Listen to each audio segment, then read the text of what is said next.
It's good to see everybody. I'm blessed and humbled to be here before you all. I'm excited about this group of players and the staff that we've put around them.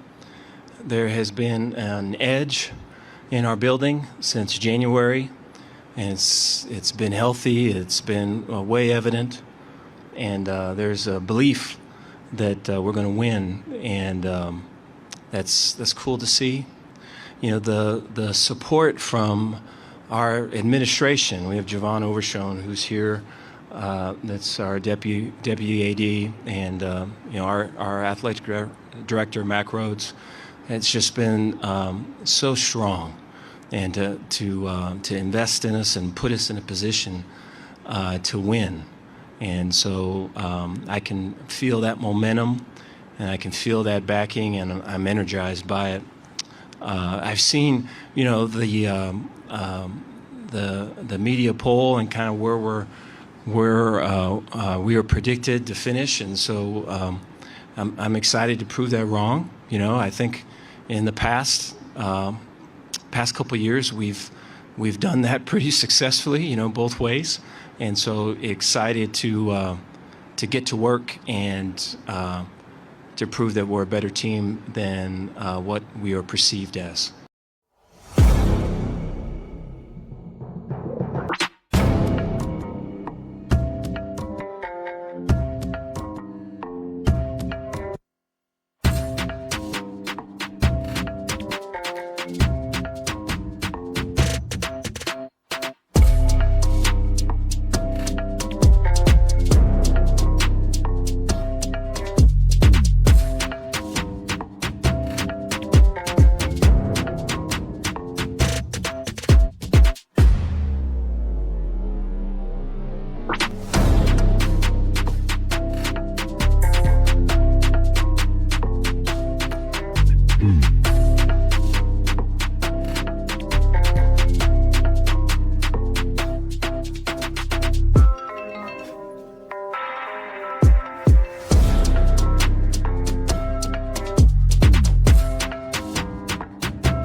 All right, I thought today was a lot of effort, a lot of detail. There's a lot of excitement, all the work that went into summer and the investment of all the off season. And, we've talked before about the chip on the shoulder and all of it. I mean, there is an edge, I'd almost say a tension that comes with that. And so to kind of get it where you can unleash it and kind of play and have fun in the midst of all that was cool. And so I thought guys were able to do that, and was the cleanest that it's been for a first day.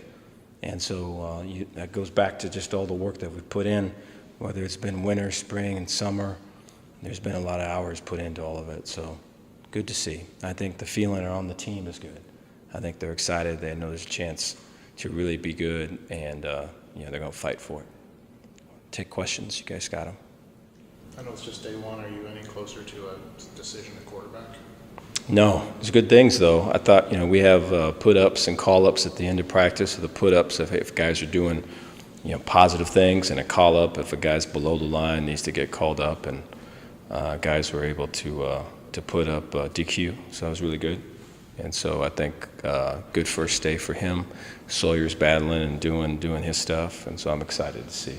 Coach, is there any concern that comes to mind when you bring in a guy like Daquan, and I'm sure the NIL era he was compensated fairly, and it seems like a motivation from the outside guy making him a starter. If he proves it, to this point, there hasn't been that clear-cut area. Is that a concern? I'm really concerned about winning games, and so I'm basically concerned about that. Offensive line was kind of a question last year. Has anybody in that group really asserted themselves early on? And how is that group looking early on in camp? There have been people that have been assertive. I think that group has the most is probably the most intense and most anger management and all that. It's a good thing. And so I think they've been through the most, not completely all their fault. And so there's good things today, and then there's a lot of accountability and a lot of this needs to be better. And if there's any squad that's that way, it's them. And so just the drive and the passion and all that, and then the talent, I know it's going to happen. Dave, with what y'all added in receiver, with Ashton coming in and Jamal coming in, I mean, do you feel maybe as good about the receiver group as just about any position on the team? Or? I do. I know that there's talent there. We have not performed at that level, whether that's been, the blocks that have to happen and the throws that have to happen and just all the things. I mean, I take responsibility for that. And so we've got talent there. We added more talent. It's past due to perform. How important is it to have a guy like Coach Stavitt, who has had that head coaching experience, almost be a second head coach out there, if that makes any sense? Yeah, we got a lot of veteran coaches, guys that I respect and I trust, and what's cool is everyone's working together and everyone's talking through things and everyone's working to get on the same page. I know everyone feels the same urgency, and so that's a good feeling when you get here early in the morning and everyone's hustling, bustling, and the light ain't up, and you know that today's going to be a good day.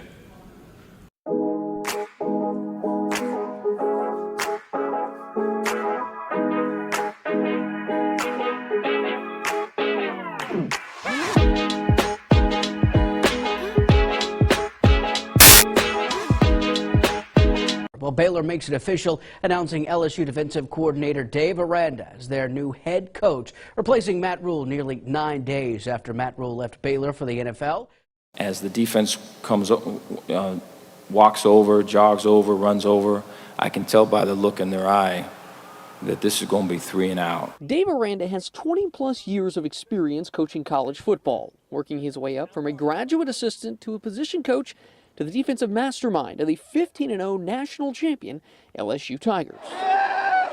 In his first season at LSU, the Tigers jumped from 25th to 10th in total defense, and as offensive numbers in the game go up, Aranda's defense has ranked second in the SEC in pass efficiency defense and second in interceptions. Creating havoc is a calling card of his throughout his career. People will rise and people will struggle and people will reveal themselves, and our job as coaches is put the best players in the best position to succeed. Aranda's first season in Baton Rouge, in 12 games, the Tigers held opponents to 1 touchdown or less in 9 games, and only one team scored more than 2 offensive touchdowns against the Tigers that season. Aranda earned his shot with the Bayou Bengals after his defenses allowed an average of 289.4 yards a game in his 3 years at Wisconsin, which was the best in the nation in that time span. And down goes Kessler again! Hawaii and Utah State also saw drastic defensive improvements during Aranda's time on campus. Smart aggression. I think you want to be aggressive on defense. You want to play with an offensive mindset, but you want to be able to do it in a way that's intelligent. Now that he's the guy on campus, we'll see how that translates and who he surrounds himself with. In just his second season in Waco, Texas, Coach Aranda led Baylor to a Big 12 championship, the program's third, and the biggest bowl win in program history, a 21-7 Sugar Bowl victory over Ole Miss. The win was Baylor's first BCS New Year's Six Bowl win in the modern era. The Bears also won 12 games for the first time in program history, despite being picked to finish 8th in the Big 12 preseason media poll. BU finished the season ranked number 5 nationally, the highest final ranking in program history. Following the season's success, Aranda was named the 2021 George Munger Coach of the Year and was a 2021 Coach of the Year finalist for 3 separate awards, including the Bear Bryant Award, Dodd Trophy, and Eddie Robinson Award. He also received Big 12 Coach of the Year honors from the Associated Press. In 2021, Aranda's Bears tied for the best turnaround in college football, boasting a 10-win improvement from the previous year, including a school record 5 wins against ranked opponents. And they go on to win their first Sugar Bowl since '57. What a turnaround season for Baylor. 2 wins in 2020. As Tess mentioned during the broadcast, to a dozen, which they've never done ever before. A 10-win improvement tie for the largest by a Power 5 team in the AP poll era. Michigan had a 10-win improvement this season as well. Played just 6 a year ago. But now let's get it back out. Hand out some hardware. Down to New Orleans. Happy New Year. Joe Tessitore. Happy New Year, Scotty, to you as we welcome everybody to the Ram Trucks post-game. Yeah, 12-win season, Scott mentioned, school record. Listen, it's not easy, folks. We sit there and we think it's easy because we see Pam every year and we see some of the familiar names every year. That's got a lot to do with recruiting. When you got to build it, when you got to turn it around from 2 wins, when you've got to gain trust, gain faith, have to get that buy-in from young men between 18 and 22 years old, it ain't easy, Greg. And they just did it. 12 wins. They win a conference championship. And tonight they come here and their defense does the job again, and they win the Sugar Bowl. Amazing. And I think what's great about this story is it's come full circle now, because a lot of these guys, Abe Smith and Terrell Bernard and Petrie, guys that signed up to play at Baylor have experienced very high highs and very low lows. Last year being about as low as it gets as far as the football team is concerned. And then you think about the disappointment of losing your head coach. And to build the trust, the way Dave Aranda was able to build the trust in a short period of time with a bunch of guys that did not sign up to play for him. Usually when a coaching change happens, you see mass departures, and especially with freedom of transfer, you thought there'd be crazy turnover. Well, instead, Dave Aranda earned the trust of all of his players, and look at the result. Just an amazing turnaround, an incredible season for the Baylor Bears. Boy, and they kept it simple, didn't they? With that guy, with Abram Smith. Just give him the ball.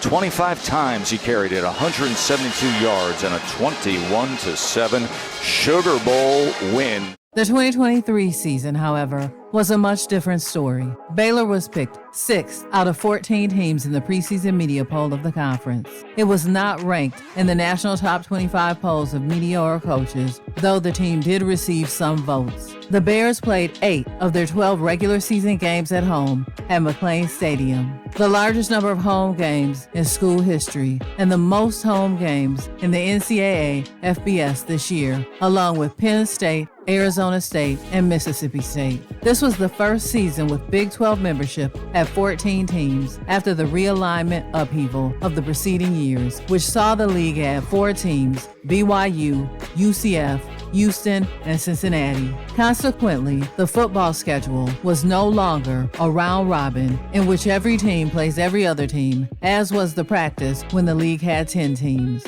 The league continued to play 9 intra-conference games. Therefore, the Bears in 2023 did not play BYU, Kansas, Oklahoma State, or Oklahoma, which was in its final year with the league before moving to the SEC.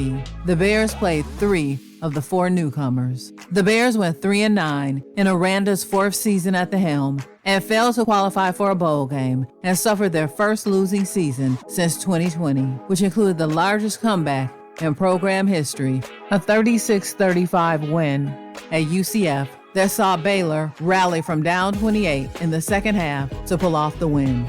Baylor played the youngest roster in Big 12 Conference in 2023, which featured just south of 50% of its snaps played by underclassmen and a league-leading number of snaps played by freshmen. Baylor went into the offseason for the 2024 season with a furious mission to support that youthful talent from the 2023 roster with a bevy of standouts from the transfer portal, all while revamping the coaching staff. Aranda has taken over defensive play calling duties and is working directly in a position coach role with the inside linebackers, harkening back to his strengths as one of the nation's best defensive minds. The Bears have also embraced the new era of name, image, and likeness and has quickly positioned themselves as a leader in that space in college football. Bryce Cherry, Wicklow Trib. Hey, Dave. Hey. You created a little buzz this morning with an interview with Sikkim earlier where you talked about what it takes in recruiting, paying players. Just wanted to ask you about the NIL piece and what Baylor has done maybe over the last year to kind of increase that and how that has helped you in recruiting. In the past, and I mean this part still holds true today, I've always felt really strong about our recruiting visits, our official visits, our visits of any kind, any type of interaction. The feedback from the parents have been, hey, this is authentic, real people. These are people that are going to be mentors to my son. These are people that care about his education. These are going to be people that aren't going to abandon my boy when things get hard. These are things that people are going to see him still and work to get him back up and where he needs to be. And so that's always been that, and it still is that now. It's that in today's climate, that's not enough. That hasn't been enough.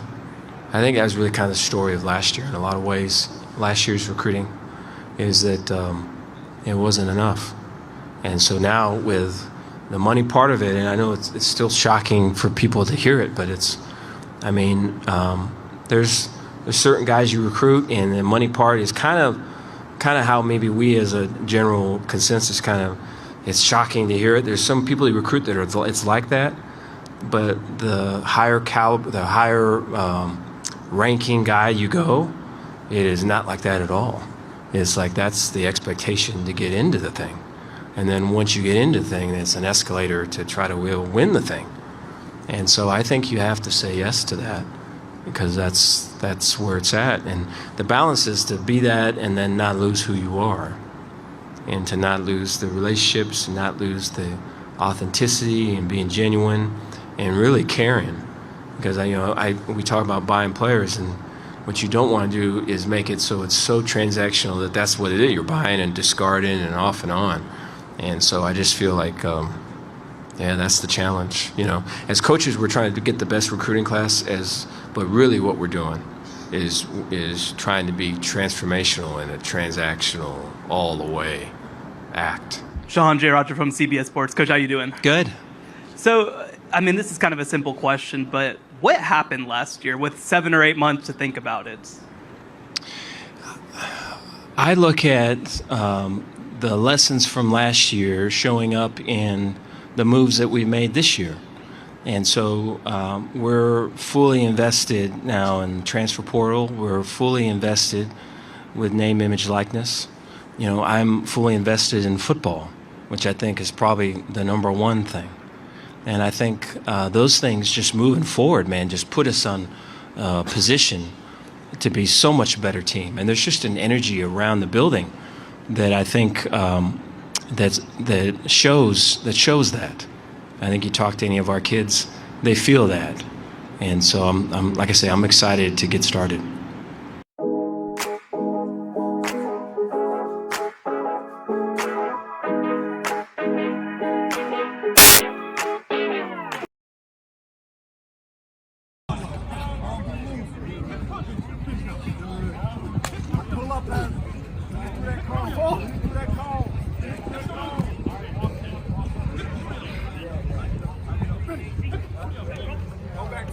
One of the top recruiting minds in the state of Texas, Keenan Hall joined the Baylor coaching staff as the associate head coach, running backs coach, on December 9th, 2023. A native of Dallas and a product of South Oak Cliff High School with over 16 years of football coaching experience, he was named to Dave Campbell's Texas Football 40 Under 40 list in July 2024. Hall has spent the last 2 seasons on the staff at SMU as the assistant coach working with running backs, and in 2023 owning that title in addition to run game coordinator. Hall helped lead the Mustangs to the American Athletic Conference Championship in 2023, which included an 11-2 record and an 8-0 mark in league play. The Mustang posted a win over number 22 Tulane on December 2nd in New Orleans to claim the title, which saw SMU rush for 193 yards in the game to win its 9th straight game. Man, I'm excited to come to the room I've come to. They welcome me with open arms, and just the relationship we've been able to develop over the last 3 or 4 months, it's been amazing. Just starting off just on the field, they approach the game like pros every day. They show up to work every day. They're the same guys every day. So it makes it easy for me to come in and be able to work. They're extremely talented.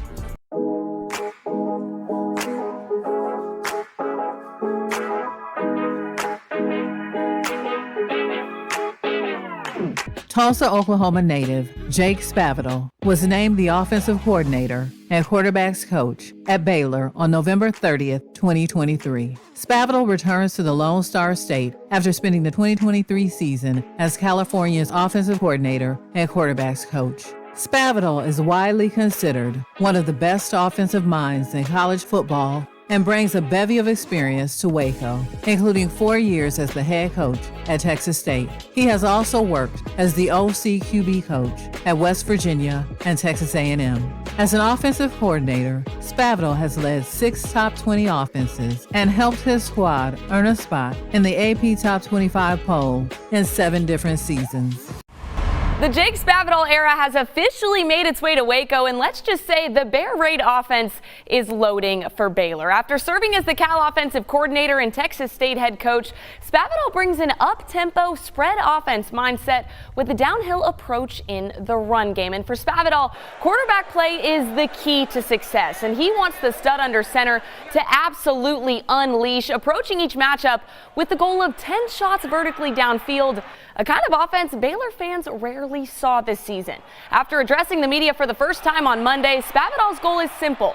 An electric point-heavy offense will be on full display, but he's ready to get to work and see that product on the field. You know, you've got to understand what personnel you have, and you adapt to what they can do. And that's what fires me up as well. Like, it's just to get on the grass and just see what they're capable of doing. I do think there's pieces in place to be successful here. I truly do. And I do think that the spread system, you don't have to be perfect all the time. And it allows these guys to play more freely and openly. And that's something where you may not be the most talented person, but you can have a lot of success in this system. In his only season at Cal this year, the Golden Bears became bowl eligible for the first time in 4 seasons, offensively ranking 40th in the nation compared to 96 in 2022. And head coach Dave Aranda says that right there is the kind of progression he sees possible at Baylor, with Spav running the offense. Just this past year, he goes up to Cal and takes an offense that was a pro-style offense, and the type of people that were there, and was able to just inject a whole bunch of life and points and yards and excitement into it. And I look at, our situation here, and I can see some parallels.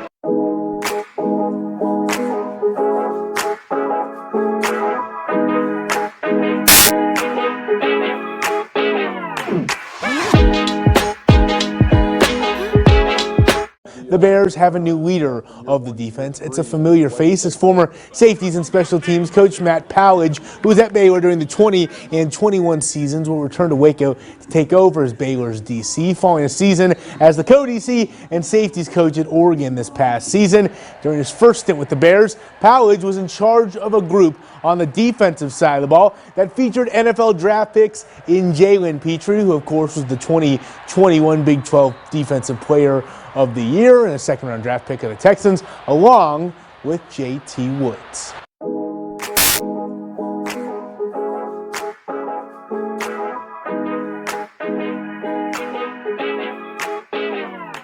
Jared Anderson was named Baylor's tight ends coach on January 4th, 2024. He is a coaching veteran with nearly 3 decades of experience in the state of Texas. Anderson spent the 2023 season as an offensive line coach at UTSA. Prior to UTSA, he spent 24 years at TCU as a position coach of several different offensive groups and 5 seasons as the co-offensive coordinator.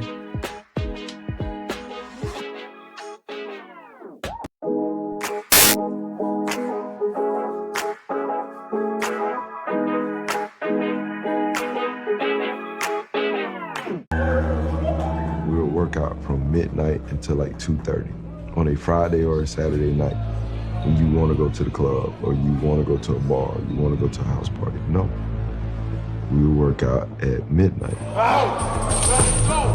Training every day is to the max. Like, it was literally to the max, and I didn't want no part of it. It was awesome. Those are some of my favorite nights of my life.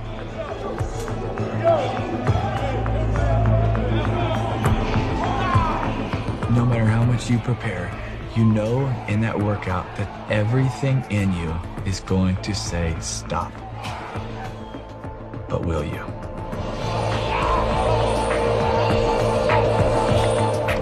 workouts. It was hard because it was ones-on-one sometimes. Urban didn't care. He just wanted to see us get better. Like, his thing was get better every day.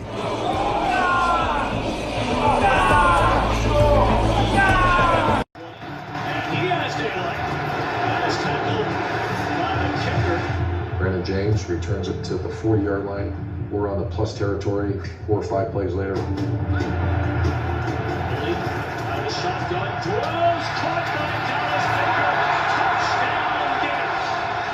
Oh my God, I just scored a national championship game. Settle up, boys and girls. Some early fireworks, boys. How about Florida on that one? I didn't know what to do. Put my hands on my hips like Superman. And then afterwards, I ran to the sideline like a madman.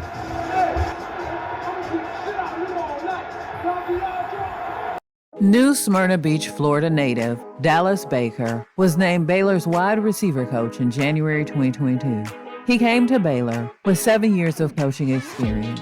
Baker was a standout receiver at the University of Florida from 2003 through 2006. With the Gators, he earned first-team All-Southeastern Conference honors as a senior after notching career highs in receptions, 60, receiving yards, 920, and receiving touchdowns, 10. He helped Florida to an SEC title and a win in the 2007 BCS National Championship. He played 3 seasons with the Steelers, 2007 through 2009, and won a Super Bowl with the organization following the 2008 season. Our talent is a gift from God, and what we do with it is our give back, huh, Monty? What's up, man? Hey, I ain't gonna tell nobody I beat you in one-on-one about 2 weeks ago. Hell, I ain't gonna tell nobody I dunked on you either. I'm keep that between us. What he said, Cap? Y'all really trying to hit me. Hey, they trying to bring the boom on us, Camo. He told me I gotta do that. Hey, don't put that on there. Good job. Why are we looking at the ground? We dragging our feet. We dragging our feet. Hey, you like NBA Youngboy, right? Remember what he said? I was blind when they crossed me. I was blind when they crossed me. Hey man, y'all tell Camo wake up. Wake up, Camo. Oh, me and you.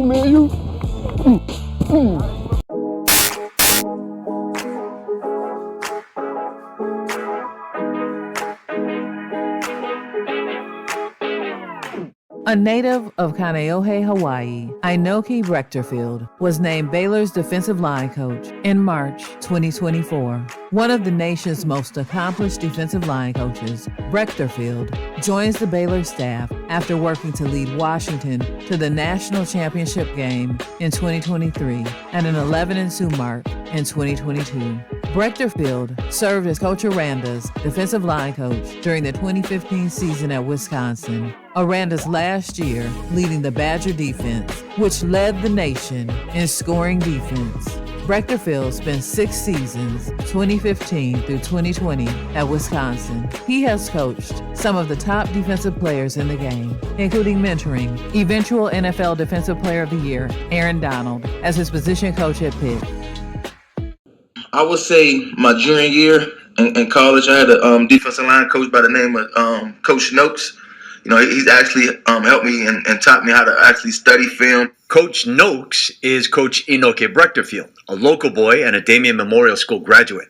Inoke coached All-Pro Aaron Donald when he was back at the University of Pittsburgh, and Inoke says it was obvious Donald was on his way. First impression was, okay, this guy loves football, and he loves practice, and he loves training. That was the biggest thing that stood out. And he put in the extra work, not just physically, but mentally. For instance, the first game of Donald's senior year was a loss to Florida State.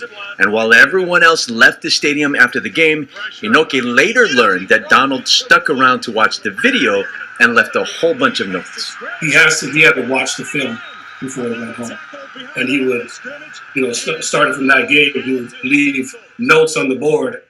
And I'd come in the next morning, and he'd either be sleeping on the chairs, or he'd come in later on, and we'd go through the film and, you know what I'm saying, like answer all the questions that he had. Donald says that diligence and Inoke's guidance gave him a big advantage. Once I started to do that, I felt like the game slowed down.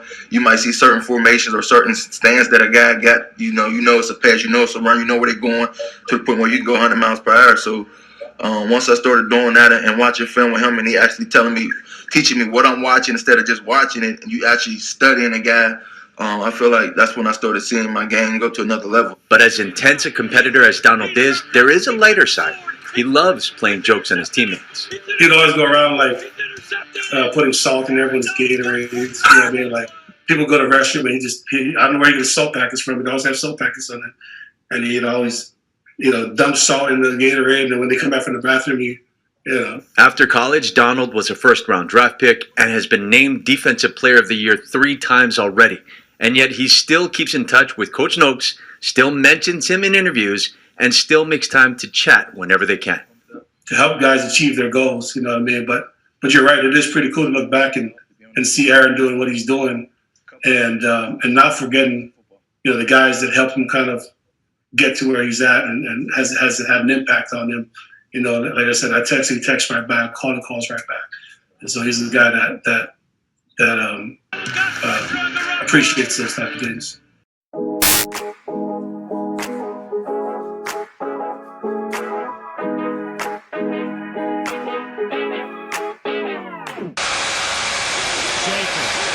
Fires over the middle. Incomplete. A huge hit. Jamar Chaney, the middle linebacker, with a big-time hit. And the reason Jamar Chaney is this deep, Dave, is because it's 3rd and 12 as opposed to 3rd and 6. Jamar Chaney would be tighter to the line of scrimmage, but because it's long yardage, he's able to float back and find that in route from Shea Hodge, and he leveled the boom. Former All-Southeastern Conference linebacker Jamar Chaney was named Baylor's inside linebacker coach on February 28, 2024. Chaney comes to Waco after serving as an assistant coach at Western Kentucky in 2023, working with the outside linebackers.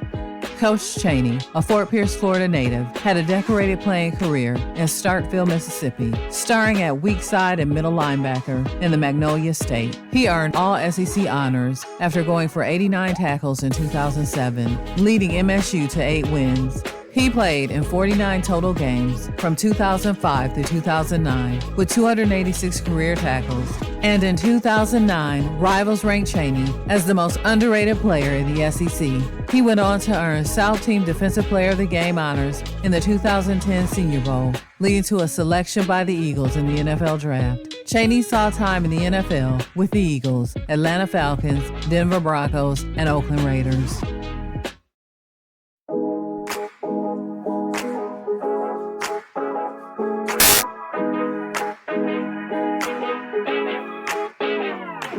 Houston, Texas native Caleb Collins joined Baylor's coaching staff in June 2020 following 3 seasons at LSU in a similar capacity. He served as a graduate assistant on defense during the 2018 season, working under Aranda with the inside linebackers at LSU. He was promoted to the role of analyst for the 2019 season as LSU won a national championship. At Baylor, Coach Collins worked as a quality control coach on defense for his first season, then was promoted to an on-field role as an assistant coach for outside linebackers in November 2021. He saw his linebacker group finish strong in 2021 as it helped the BU defense set a Sugar Bowl record with 10 sacks against Ole Miss.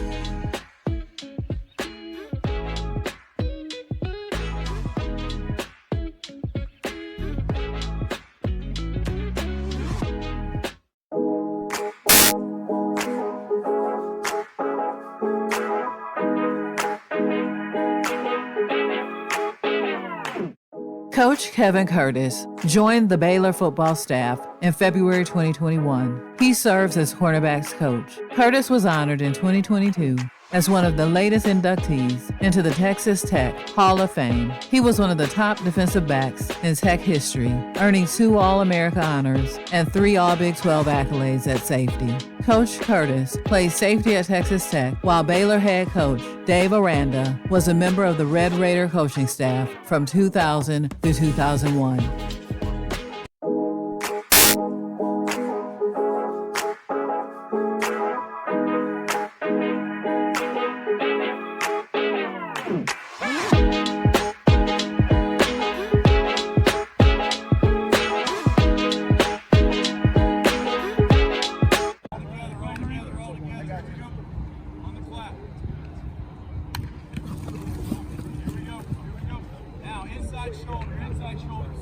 It's really my passion to coach large humans.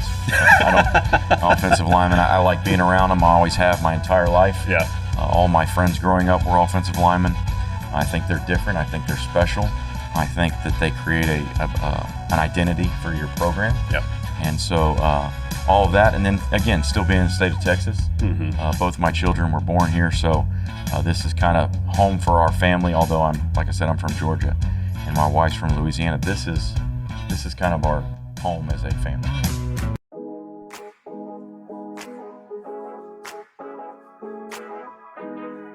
A native of Marietta, Georgia, Coach Mason Miller joined the Baylor football staff in February 2024 as the offensive line coach. Miller is widely regarded as one of the elite offensive line minds in the air raid offensive coaching scheme, having previously served in the role for Mike Leach and Hal Mumme. He came to Baylor after serving as the offensive coordinator at Tarleton State in 2023.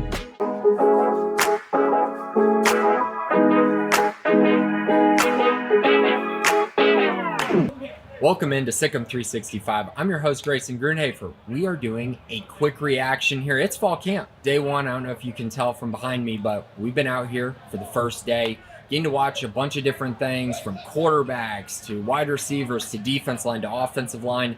I think some of the more intriguing storylines on day one are probably the summer enrollees, right? You look around kind of this new revamped offense under Jake Spavital. One of the biggest things that they definitely tried to address was the offensive line. And you saw that today. South Carolina transfer Sidney Fugar was out there. Texas A&M offensive line transfer Colton Thomason. Chattanooga offensive line transfer Colin Truitt. We got to see them all today. Fugar up to 341 pounds. I think that'll be huge for this offensive line. He's probably going to have to play guard, but that size is something they definitely need to replace after they lost Kirk Daniker to a medical redshirt. On the flip side, Colton Thomason, 6'8", 312 pounds. This is a guy that can absolutely play tackle, potentially anchor the right tackle position for the Bears during the 2024 season. Those were some of the key storylines on the offensive line. Outside of that, you watch the quarterback battle, which I know is the biggest conversation point up to this point in the season. DeQuan Finn looked really good today. He showed off a little bit of his athleticism in the limited bit that we got to see. He looked very accurate, decisive, hit on a few deep balls to Ketron Jackson and Ashton Hawkins. On the flip side, Sora Robertson, again, doing a great job with the accuracy. That's been something that he really did a great job of all spring.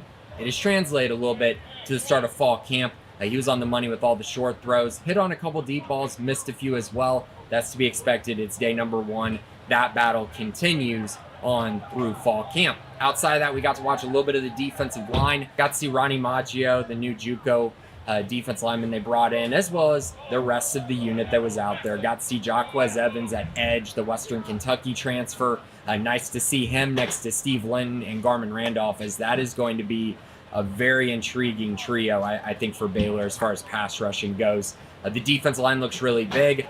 6 guys that are over 300 pounds. That's really nice to see up front. That's something that they were missing last year, especially on the interior of the defensive line.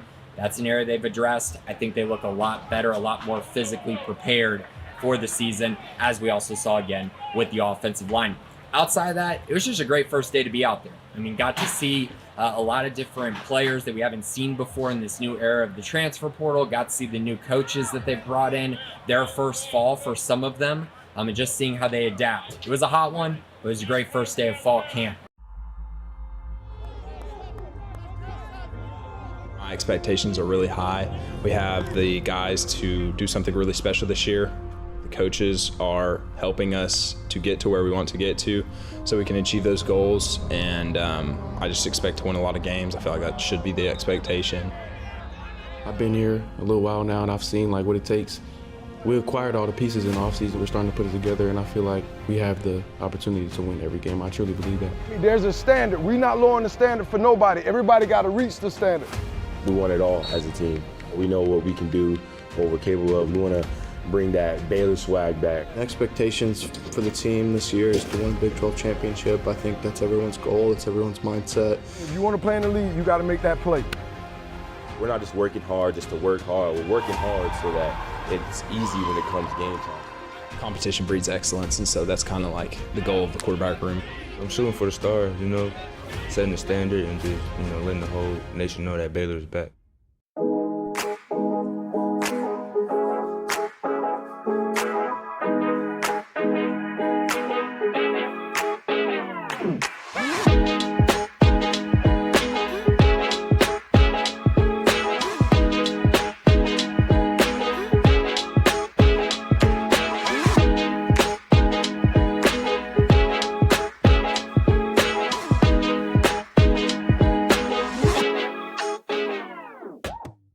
In March 2024, Dave Campbell's Texas Football took a deep dive into Baylor's 2024 roster. Any updates will be noted on the screen. In 2023, the Baylor Bears, under offensive coordinator Jeff Grimes, used a run-first scheme. In 2024, under Coach Spavital, their offense will be a high-tempo, spread attack. They'll place emphasis on quick throws and short passes to create one-on-one matchups in the passing games. What will be needed to engineer this new offense is a reliable quarterback.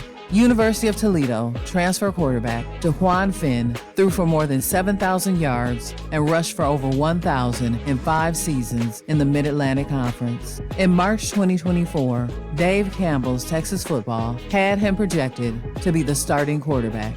Coach Aranda stated on August 1st, 2024, that they had not yet named a starting quarterback. Sawyer Robertson transferred to Baylor from Mississippi State. At Mississippi State, he appeared in 5 games in 2022 and went 6 for 11 for 23 yards and 1 interception, while rushing twice. In 2021, his true freshman year, he redshirted and didn't appear in any games.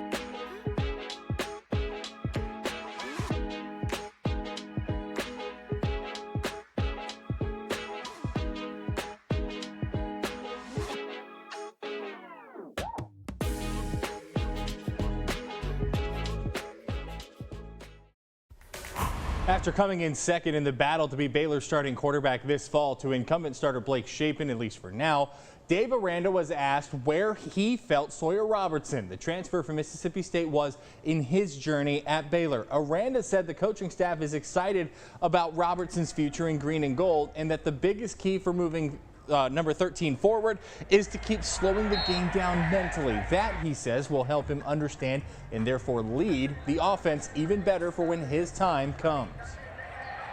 And so I think to grow out of that space and to be able to say, hey man, this is kind of where it's at, this is what we're doing, this is why we're calling it, this is what the expectation is.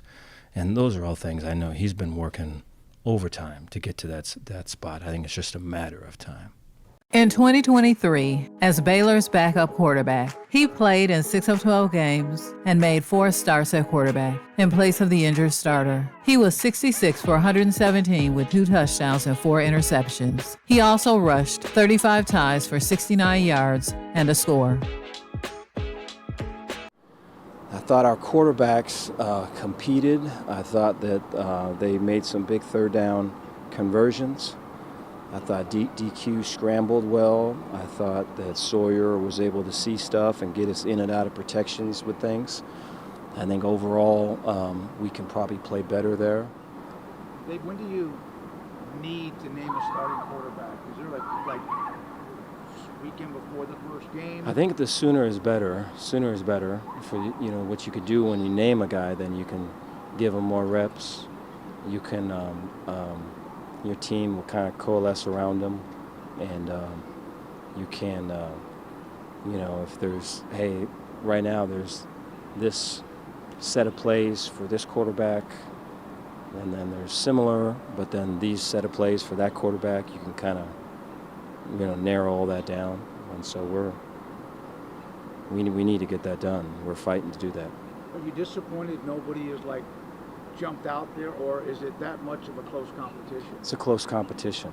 Yeah, guys are battling, and when I say that, I mean Sawyer's battling, and I think Daquan is battling. I think the things that Sawyer did today was the leadership and the poise in the pocket. There's times when Sawyer's back there and there's a nervous energy about him, and today was really calm and poised and made some throws where he stepped into it. It was way impressive. And then I thought DQ was able to see edge pressure and get us out of it and get us into something else. And that was good to see him do that. So everyone is making strides and battling. So it's a positive for us, but we got to get to a resolution. Whoever the starting quarterback will be, they shouldn't lack weapons. The Baylor backfield is said to be stacked, and Spavital won't abandon the run. Running backs Dominic Richardson, Dawson Pendergrass, and Richard Reese will be relied upon to create a balance. The key unit for the Bears is the wide receiver core. In 2023, no Bear caught more than 38 passes or 5 touchdowns. 2 of the team's top 4 receivers played tight end. Under Coach Spavital, the receivers will need to be quick and sure-handed with the ability to make a play after the catch. Katron Jackson, Hal Presley, and Monterey Baldwin were projected starters, and the Bears also added Texas State transfer Ashton Hawkins to the mix, who Dave Campbell's labeled a breakout candidate. Ashton Hawkins caught 5 passes for 58 yards in the Texas State Bobcats win over Baylor to start the 2023 season. He also played for new offensive coordinator Jack Spavital when Spavital was the head coach of the Bobcats. Wide receivers Josh Cameron and former 4-star recruit Armani Winfield were also expected to play a role at the time of the article. However, Armani Winfield transferred to Colorado State in May of 2024 after 2 seasons at Baylor. Hal Presley is slated to have a breakout season. He started 6 games at outside wide receiver to open the year before suffering a season-ending injury. He was an honorable mention All Big 12 selection by coaches in 2022 as a sophomore. Another Dave Campbell's breakout candidate is running back Dawson Pendergrass. Leading up to the 2023 season, running backs Dominic Richardson and Richard Reese received preseason hype.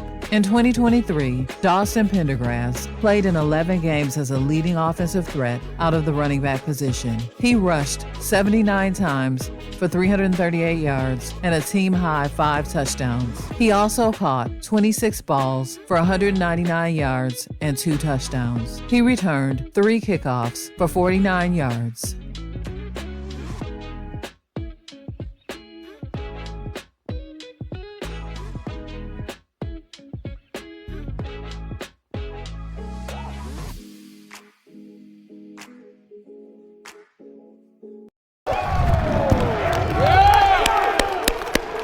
Let's go! Ah! Come put that all. See what I tell you? Coach Craig glasses are like this. Yeah, hit him right here. His glasses went like this.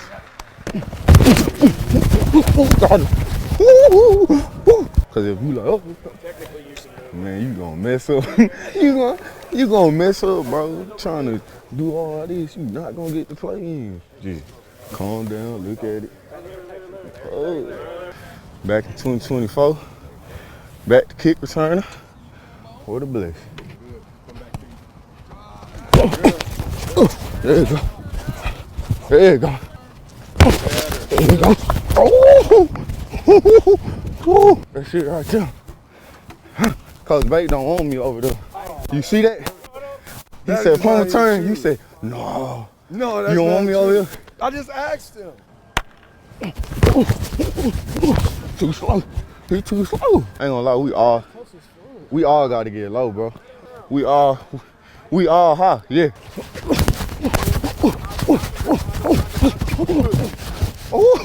I ain't even want no Gatorade. I'm good. Appreciate it, brother. See, you looking out for me. Come on, O. Go be washed. There you go, be washed. You got the ice on? Yeah. I thought you had it on for a second. As the beat man from the 5. Redshirt sophomore finds a hole, keeps on trucking, and Richard Reese has running room. All the way from the 5-yard line. Richard Reese gets Baylor on the board. A 95-yard kickoff return touchdown. Total yards of offense. 9 total plays. Here's Reese again. No way! No way!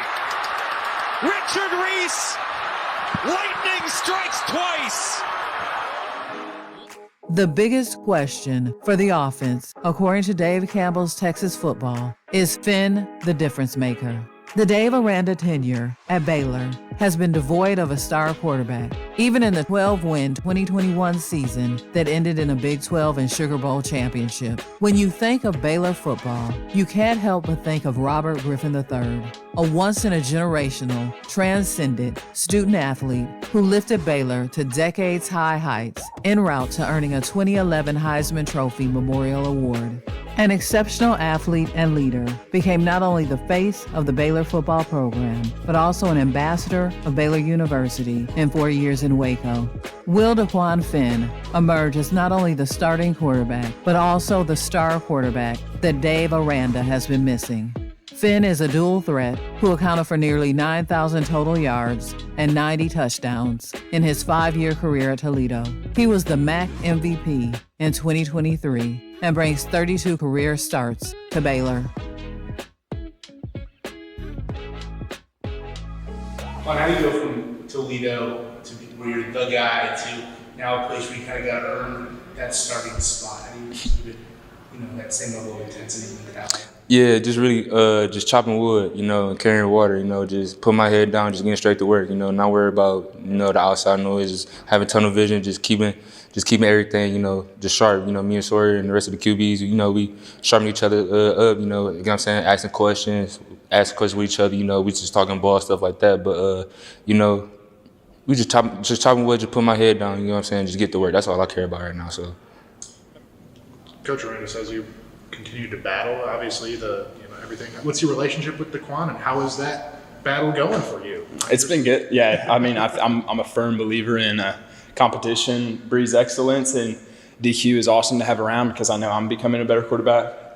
Just learning from him, watching him, and our relationship's good. We hang out so much throughout fall camp. We're basically together all the time, so it's kind of cracking jokes here and there, but just continue to develop that relationship. It's been really good. What's most different about you as a quarterback this season as opposed to last season? I think, like I was kind of saying on that first question, reps help. I think failure is important, and especially in a day and age where everything is instant success. That's what everybody wants, to kind of go through some trials and tribulations and come out on the other side better. Just put your head down, go to work. I know I've become better. I'm super happy that my faith is my foundation, because if it wasn't, I don't know where I'd be after the failure and everything last year. And so I feel like I've just grown as a person, through my faith, and that's making me a better football player. So how do you keep that focus when maybe there's no defined depth chart at this point, as we're now a couple weeks away from that regular season opener? I would say just kind of putting the blinders on and just looking at myself and saying, okay, what do I need to do to help the team? Not worry about all that stuff and just kind of focus on myself, the abilities and opportunity God gave me, and just go out there and have fun. Anyone in that group standing at the receivers? Anyone really taking a step? I think all of them look really good. Josh Cameron is really consistent, and then obviously you got the explosive guys with there are so many explosive guys with Monterey, Ashton, Howe, Keytron. Like I said, everybody just looks really good. Cam Bonner was out there making some plays today, and I'm sure I'm leaving some guys out, but they all look good. You mentioned the offensive line. How much have they focused on getting better after kind of what was a disappointing last season? Yeah, I mean, I would say first, like, it's hard when you're young. You know, we had a young offensive line last year, and so just kind of that age has helped them develop. And, you know, they're a lot older this year, a lot of experience. And, I mean, like I said, they put their head down and went to work too. And so you can tell right now they're playing really well. So it's really exciting, especially as the quarterback being behind them.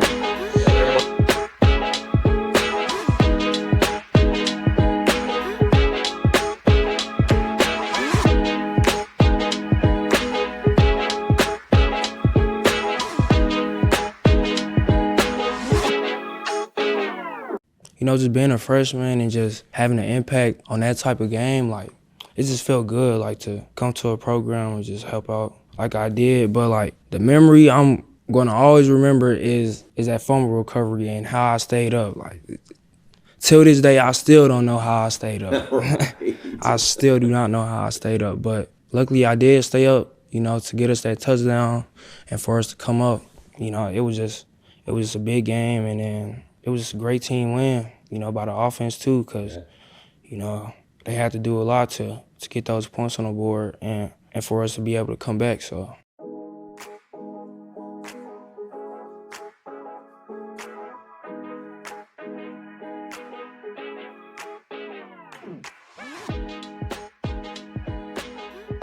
For the defense, Coach Aranda, known in college football coaching circles as a defensive guru, will move to a familiar role of calling the defense in 2024. Baylor's defense is a mix of experienced faces and newcomers. The linebacker duo of Matt Jones and Mike Smith Jr. leads the way. Cornerbacks Caden Jenkins and nickel Carl Williams starred in the secondary. You talked about a new, more intense Dave Aranda this fall. What does a more intense Dave Aranda look like? Hey, man, I'm going to just say you don't want to see that, but, you know, like, I feel like it's the best for this team because just based off of last year and the record and, you know, like the games that we could have won, that we lost in the fourth quarter, you know, like, I feel like he should be on us like that and, you know, he should be getting on our butt like that because, you know, this program expects a lot more than what we showed last season. And, you know, we got to get the people and the fans, you know, what they want from us. So. In 2023, Baylor ranked 114th nationally in sacks with 18 and 109th in interceptions with 7. Dave Campbell's Texas Football names the breakout candidates on defense as defensive lineman Trey Wilson, safety Cameron Jenkins, and cornerback Tevin Williams. Wilson played in 11 games in 2023, mostly on special teams. He recorded 7 tackles, including 2 for loss and a sack. Safety Cameron Jenkins transferred to Baylor after playing 1 season at UNLV. He totaled 32 tackles as a true freshman at UNLV in 13 games, broke up a pair of passes, also returned a punt for 12 yards, and blocked a kick. He had a career-high 7 tackles in a win over Colorado State. He had 5 tackles versus Hawaii in a 44-20 win. He had 6 tackles in each of the final 2 games of the year, a win over Air Force and a 37-31 loss versus San Jose State. He is the twin brother of Caden Jenkins, who was a freshman All-American at Baylor in 2023. Cornerback Tevin Williams started 4 and played in 5 games during an injury-plagued season. He'll compete for the starting job at corner opposite Caden Jenkins. The biggest question mark for the defense is said to be the pass rush. Every level of the defense improves when the pass rush is effective because it creates so much havoc. Texas Tech transfers Steve Linton and Garmin Randolph are expected to team up on pass rush. Garmin Randolph played in 11 games in 2023 for the Baylor Bears, with 5 starts at Jack. He started 5 of the final 6 games of the year, made 23 tackles, recovered a fumble, had 2 quarterback hurries, and broke up 1 pass. Western Kentucky transfer Kendrick Simpkins was also an effective pass rusher. Linebacker Matt Jones is the team's leader in returning sacks with 3.